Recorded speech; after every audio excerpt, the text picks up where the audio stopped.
The fastest way to build wealth is to stop paying your hard working money towards other people. Yes, I'm talking about debt. Everyone loves the idea of compounding interest when it's working in our favor, right? The eighth wonder of the world.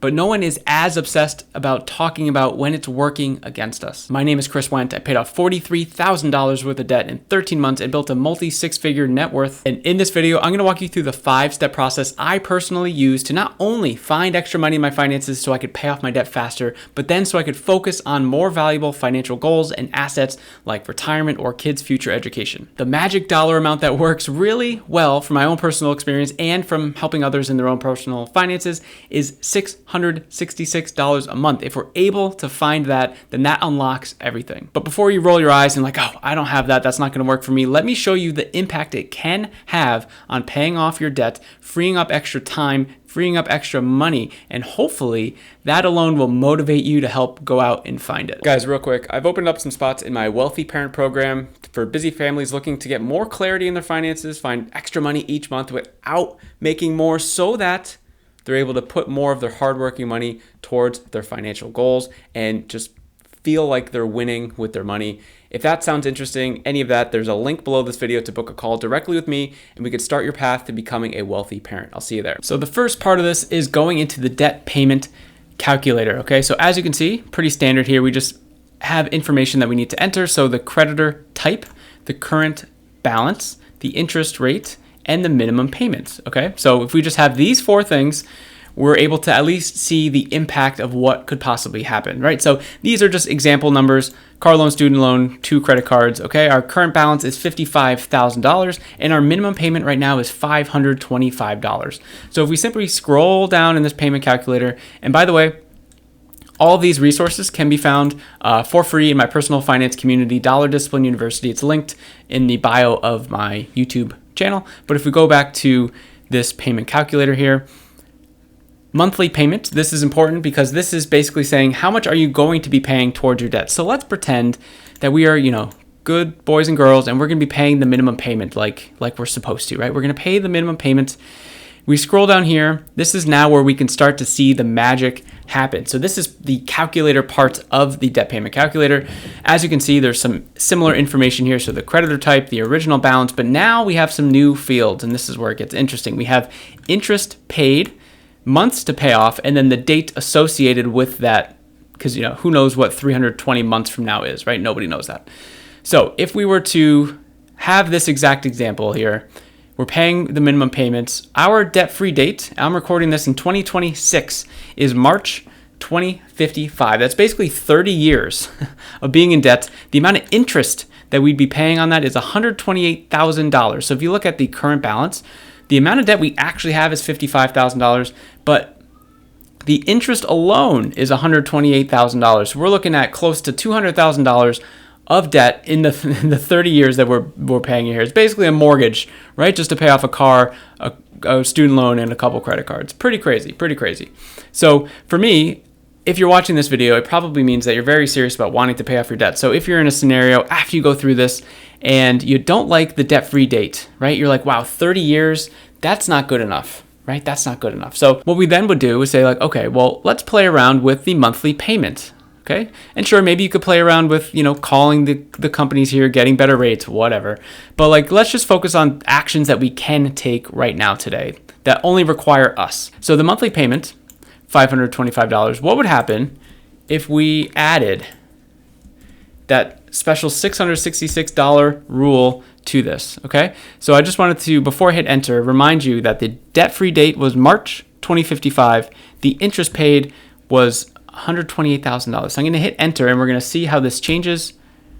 Wow. That's all I have to say.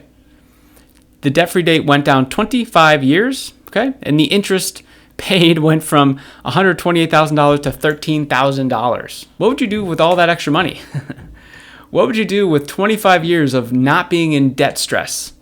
How valuable is that to you? I would think that's pretty valuable. And why the 666 rule really works is, one, what I found is that actually equals $1,000 in 6 weeks. So it's basically, for most people, it's like 3 paychecks. So if you shrink it out like that, $333 a paycheck.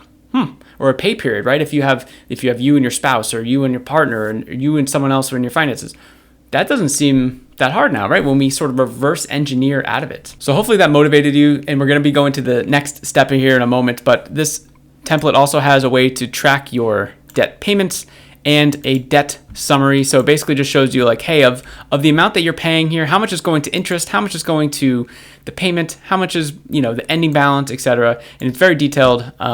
And I made that for you guys, so I hope you enjoy. But let's go into step number 2. The next step here in the process is easily the most important. So in step 1, we looked at like, okay, what are the opportunities if we're able to find extra money in our finances, right? That's kind of a hypothesis, right? But now we actually need to see how we can find that extra money. You might be stressing out like, how am I going to find this $666, right?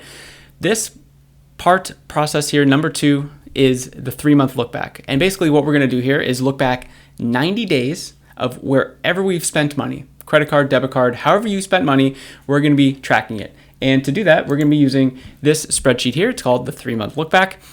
As you can see, it's very empty at the moment. Okay. So what I have everyone do inside of my community is basically go to their bank statements, go to their credit card statements, copy all the transactions. Then if you're a fan of AI, which I am to speed up time like this, I have a prompt that's in the community.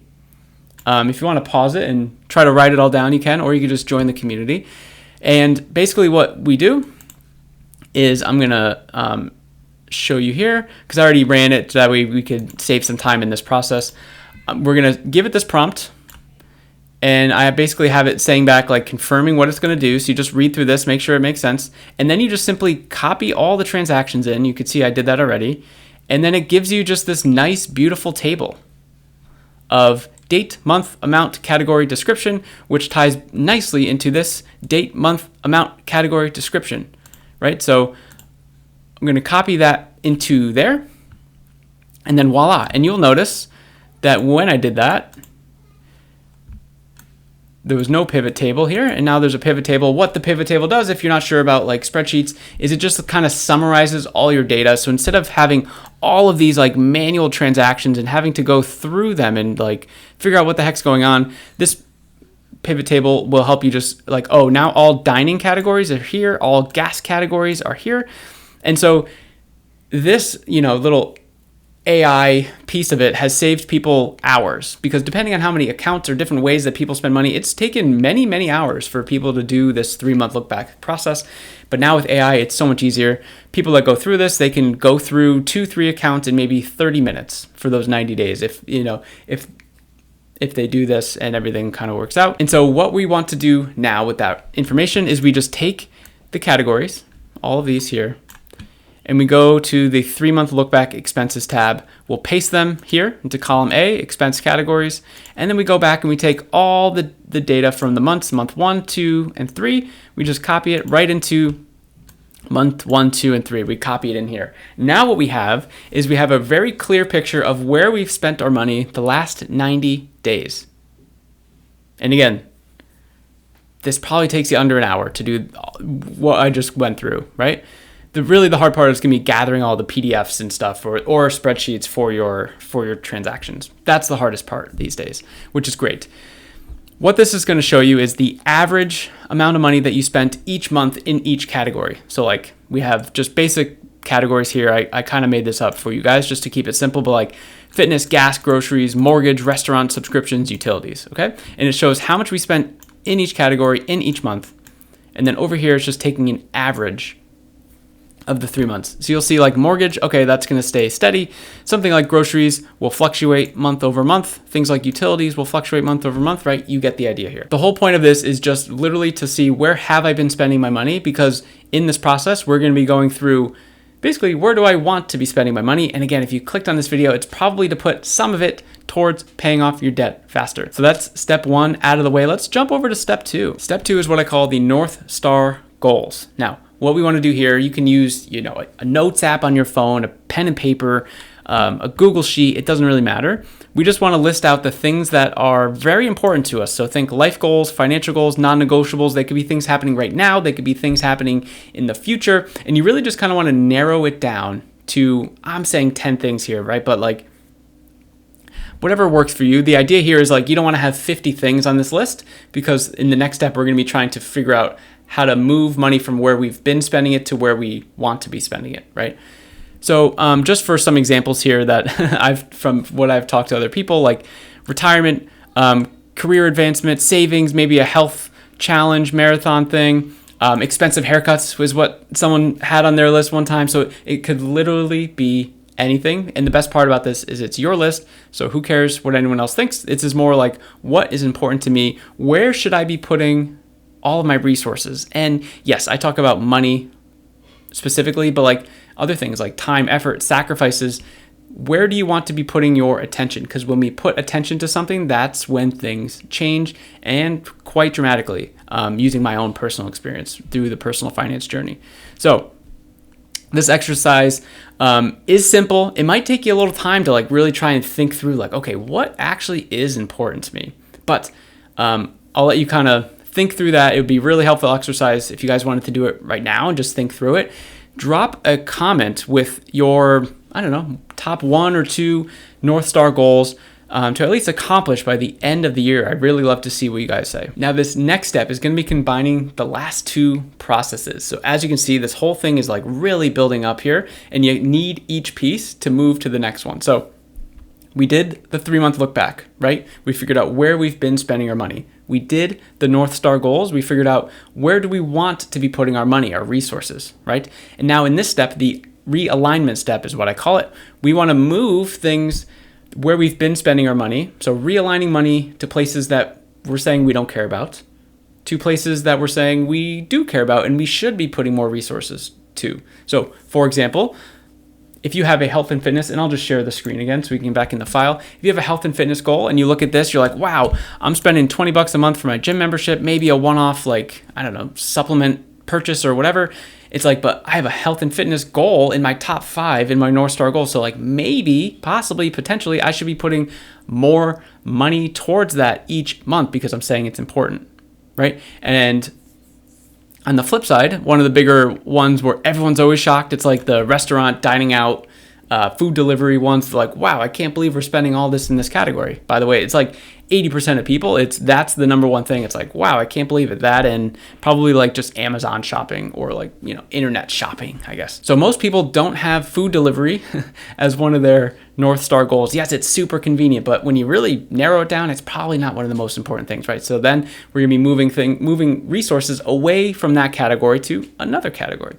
So how this would look is like this. And the 3 simple words that I want you to think through in this process are more, same, less. Okay. So more was kind of the fitness example of I want to be putting more money towards things that I care about. That's pretty simple. The same is something like, I don't know, utilities, where it's like, okay, it just kind of is. Utilities probably aren't on someone's North Star goal list. They're probably not that important, but they are pretty essential. We do enjoy watching YouTube videos, for example, right? We need that Wi-Fi, right? And then less would be the restaurant, dining out, food delivery example where it's like, ooh, wow, this is not that important to me and I'm spending like a lot of money here. So maybe I should possibly realign it. So that's all I kind of want you to think through in this process. More, same, less. And when we look at the average actual, we now over here in this column over here, the new budget amount, we just want to like estimate a new amount that we think we want to be spending going forward in each category. So the fitness one, it's like, okay, let's bump this up $50 because it's so important. Maybe we can do more classes at the gym, different supplements, other things, whatever, right? Gas, it's like, okay, pretty standard. So I'll just estimate like about the same amount. Great. Groceries, probably about the same thing. Mortgage, yep, there's really no need to like budget differently for that. Restaurant, it was like, ooh, wow, I'm spending $200 a month.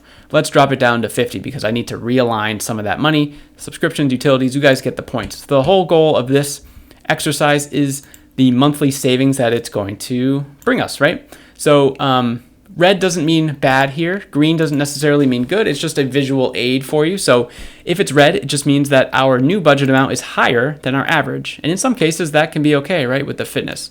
And the green means that our new budget amount is less than our average amount. And then anything that's white is exactly the same. So at the bottom here, it totals it up. Great. And now we have our new monthly savings amount. So hopefully, after going through this process, you're able to find that magical $666. But if you go through it and you're happy with it, and it's not $666, but you're happy with it, you're like, wow, this would be amazing if I could do this. Great. The step for you is over. If you look at it, you're like, man, that's still not that impressive. You can go through like the realignment step again, maybe the North Star goals step again, and just kind of refine and tweak. And by the way, these are projections, right? Of course, we haven't found it yet, but this is something that we are trying to do. And that's what we're going to be walking through in the next step. Before we get into the next process, the good news is you're never going to have to do a 3-month look back ever again.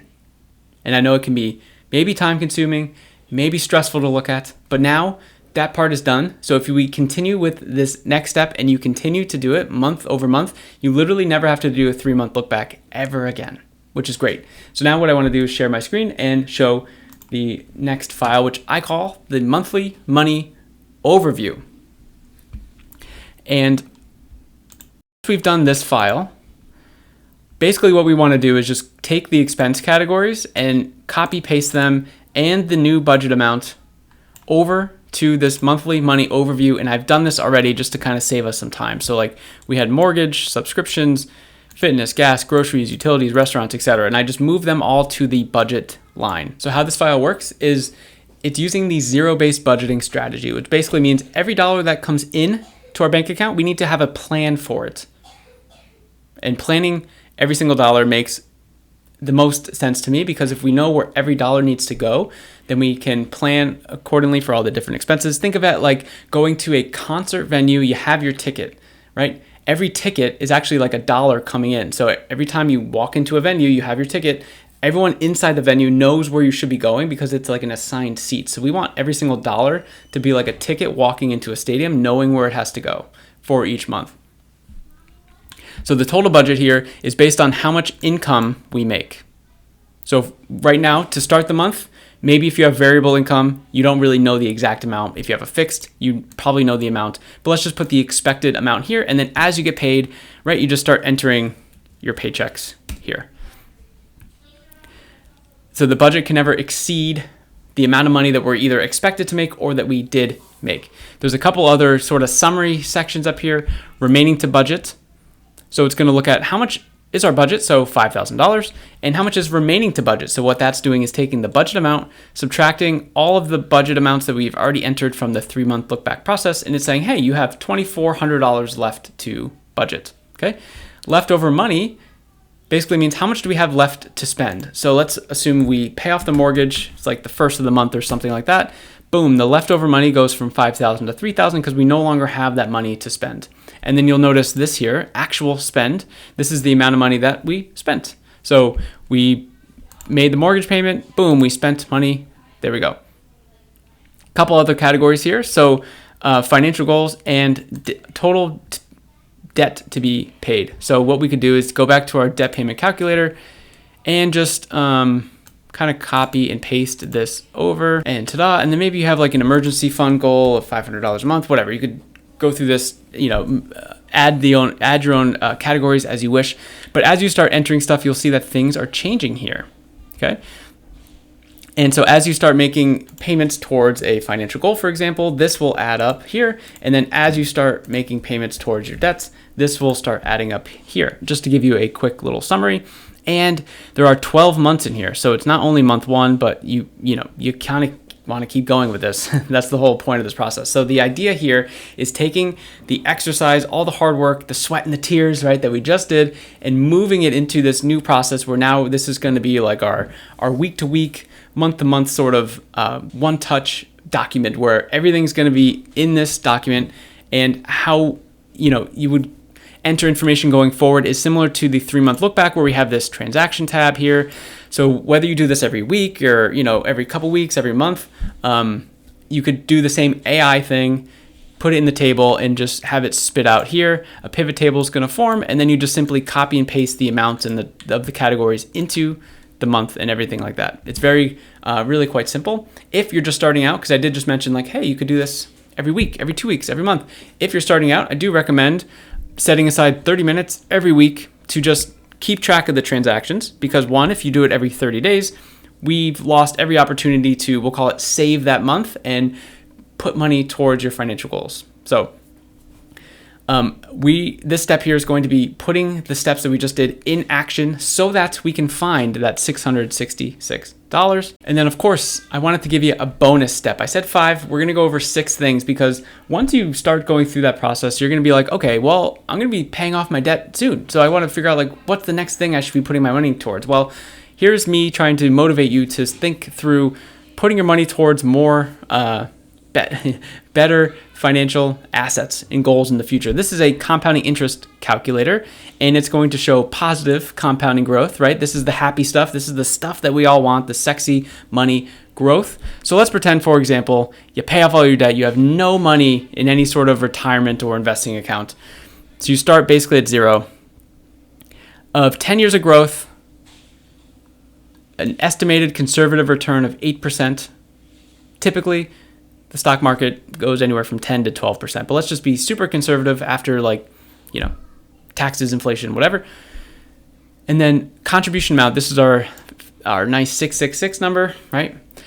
Our total balance after 10 years is $122,000. And as you can see, our total principal that we put towards it was $80,000, and the amount of interest that we made was $42,000. So it's basically like 1.5 the amount of money that we put.